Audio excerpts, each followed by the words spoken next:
not doing it anymore. But whenever I was in my 30s, I did.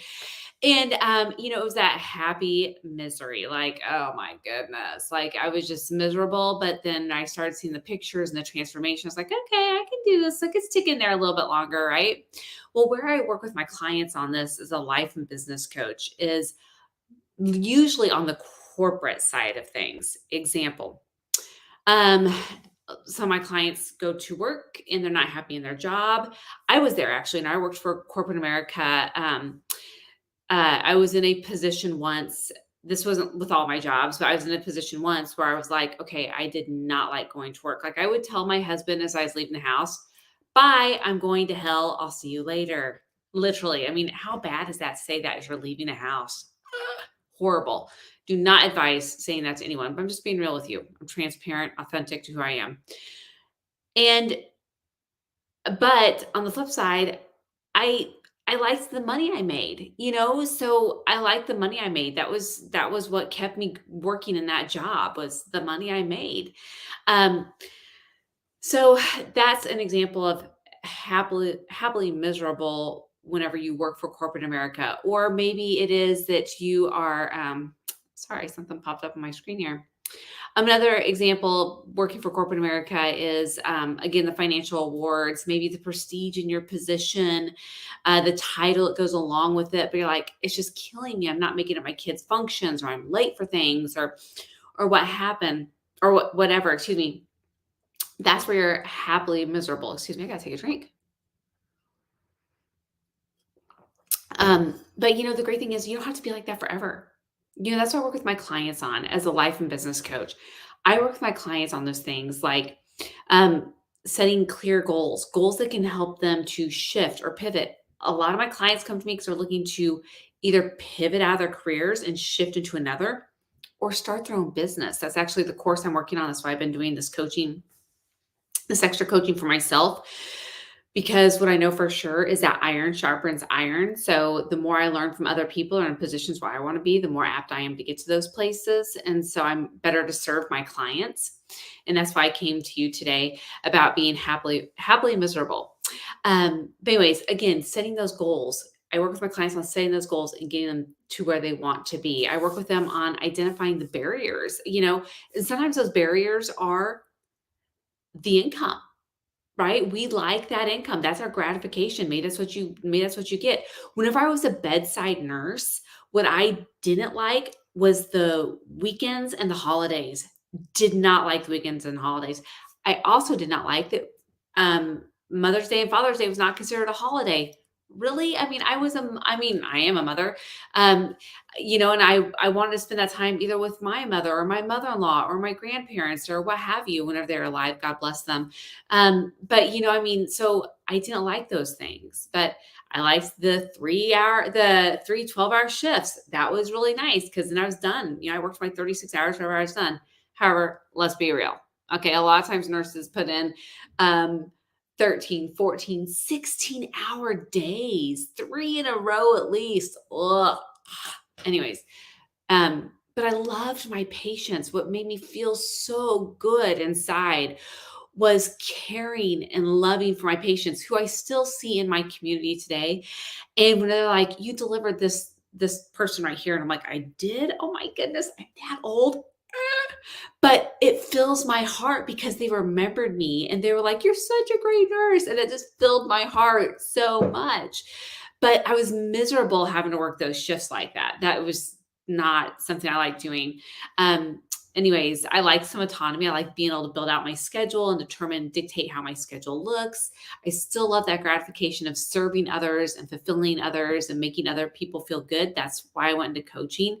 With coaching, it's more of a passion of helping people and serving people. That's why nurses make great coaches, whether it's a health coach, a wellness coach, a life coach, a business coach, a nutrition coach of some sort, whatever.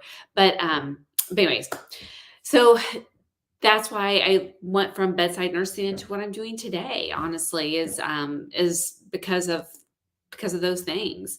Kind of feeling miserable and the dread. Oh my goodness, the dread. But I'll tell you, whenever you're feeling miserable and you're feeling that dread, it's because you're doing it to yourself. You're allowing no one else to do that to you but you. When you say, "Oh, but my manager, but I have to do this because I have to work, and I have to do this because I have to do that, or I have to do this because my manager asked me to do this." No. You asked for this position. You put yourself in that job. So that you're manifesting your own misery, but you can also manifest your own happiness too, is how I look at it. So again, I help my clients set those clear cut goals to help them either transition in their careers or transition from the bedside to something else or out of their careers into entrepreneurship. Love that. Identifying those barriers again. What obstacles stand in the way, what fears, limiting beliefs, what have you. I help them shift that as well. Because really, fear is just an emotion that's evoked in us. And so we have to figure out what that is that's causing that fear to pop up. I love problem solving that with my clients. That's something else nurses do really well. We assess the situation and we try to problem solve it. It's funny. Whenever I used to work in medical device, I had uh, a device. I don't want to say it out loud, but anyways, I had a device I was educating nurses on how to properly insert or utilize. And it's funny because whenever I was on all the units, it didn't matter if I was in a hospital in Missouri, Kansas, Southern Illinois, Kentucky, Iowa, Oklahoma, Arkansas, it did not matter where I was. The nurses were known as MacGyvers. Okay. They could figure anything out, right? They could figure anything out. They would assess the situation and figure out how to get through it or problem solve it. So anyways, so that's why nurses are great as coaches because we can see those things. Another thing too is I help my clients create a plan that works for them and their lifestyle. Okay, all of my plans for my clients are all unique to them. The assessment process I go through with my clients is the same, but that plan creation is different for each client because we all have different lives. We're all unique. We're all individuals. And so I manifest or help my clients manifest their schedules so that way it accommodates their lives. On a broad picture though, I mean, every day may present different challenges. A kiddo's sick or a car breaks down, something happens, right? So there may be a wrench put in the schedule. For the most part, though, we have a schedule that I help my clients create. Excuse me. Providing support and accountability. So you don't have whenever you're transitioning, you're happily miserable, right? And you're transitioning, you're changing that situation, that circumstance for yourself. We also have to provide support and accountability. As a coach, I love doing that with my clients because it can be kind of lonely when you're going through these challenges because you know what? It's you and your walk, and you're the only one going through that. All right. And so having someone to walk alongside you, help you with that accountability is crucial in in getting through those growing pains, I guess you could say. Yeah, they're growing pains. I mean, they truly are growing pains. And then developing resilience. And again, when we develop resilience as a coach, I just help my clients to find great ways to cope with the discomfort, for them to accept that discomfort. Because I'm sorry, but anything great we've ever had in our lives has came with some kind of discomfort. I'm going to take you from a simple discomfort to a really out of this world discomfort. Okay. A simple discomfort that we do is okay, going to a grocery store. Believe it or not, we have to go out of our way to do that thing. Okay. Putting gas in the gas can the other day when it was like 32 flipping degrees outside, that was uncomfortable for me. But you know what? I had a gas reward and it would go up to 20 gallons. And I was going to use all of that 20 gallons worth of discount. So I think it was 47 cents off. I mean, I had gotten so many cents off at this gas station for what here. But it was only up to 20 gallons. And I knew my husband's car would only take so much gas. I think it took like, I don't know, 16 or 17 gallons. So I got the gas can like over halfway full. But that was a discomfort, but another one too, that's kind of off the rails here is having a baby. Right? I mean, that's really uncomfortable. I'm just saying, if you've had a kiddo, absolutely very uncomfortable. A kid learning how to walk, that's pretty uncomfortable, right? But as a coach, again, I help my clients to develop resiliencies or ways to deal with that discomfort. And a lot of it is just, relishing in those small wins. Relishing in the small wins. Going back to in the past when we had a challenge and we worked through it, we've all had some kind of challenge we've worked through. Right. So again, help my clients work through, build that resiliency. But, um, but again, being happily miserable is a situation to a more fulfilling and purpose driven life when we make changes. So that way we see happiness in everything. Because you know what? We are allowed that happiness at this one, like right now while I'm talking to you, I'm only as happy as I will allow myself to be right now in this moment. Even in a moment of dread or a moment of sadness, we're only as happy as we allow ourselves to be in that moment. And a lot of it is just mindset, a lot of mindset.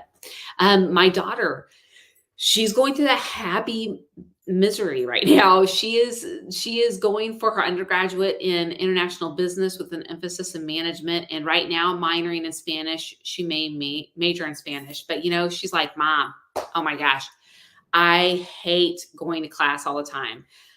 Something about my finance teacher, something about my Spanish teacher, something about ethics, whatever. She's got something that she's miserable about, but she's looking forward to that career later. She's looking forward to when she gets to use what she's learning and all the things. And so she sees that light at the end of the tunnel, right? So it's again that happy misery. Again, another example of happy misery, just one more time, is working out. You feel sore, but when you start seeing the results, the toning, the scales going down, or a diet, and you're watching your caloric intake or making sure you don't eat so many bad foods, and you see the scale going down, you see clothes fitting differently, then that's the happy from the misery, right? So we've all had some kind of happily miserable in our life, right? But again, if you're in a career or you are doing something you don't like, you also are the only person who can truly change that misery into happy. And I truly believe that we don't have to be miserable forever. We can do it short term, to get ourselves to a hump, but there is that success on the other side. The only person that can deliver you there is you.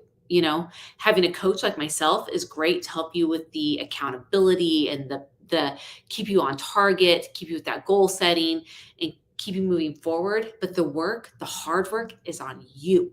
Okay. And again, you are in complete control of your happiness and your misery. So if you find yourself miserable, you need to take a look at yourself in the mirror and ask yourself how you are going to change that. So anyways, I just had to come on and share that with you. But happily miserable, we've all had a little bit of that. We were all dealing with a little bit of that in some way, shape, or form, but you have the power to change it as well.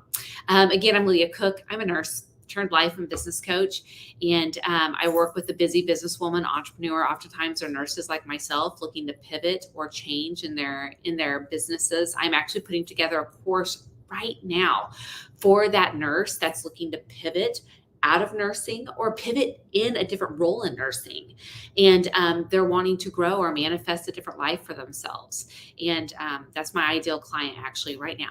That's what I'm looking for. Is if you're a nurse, someone that's a nurse that's complaining about their job, and they're wanting to start their own business or pivot in their career. I would love to talk to them because I know that I can help them because I have done those things too. Anyways, if you're interested in my mastermind or my one-to-one coaching, comment mastermind or coaching, I'll be happy to reach out to you. But again, happily miserable. Who would have thought? I didn't know that was a term. And if you knew that even existed, let me know, because I'm like sitting there thinking, man, I must have been the only person who did not know there was a term for that. Happily miserable. Who would have thought? Hey, make the rest of your Wednesday a great one, and happy November 1st. 2 months left in this year. Oh my goodness. Make it a powerful one. It's up to you to do it. If you need some help with some goal setting, reach out. I'm happy to help and walk alongside you. You don't have to be alone if you feel like you're alone. So anyways, hey, take care, guys. Bye.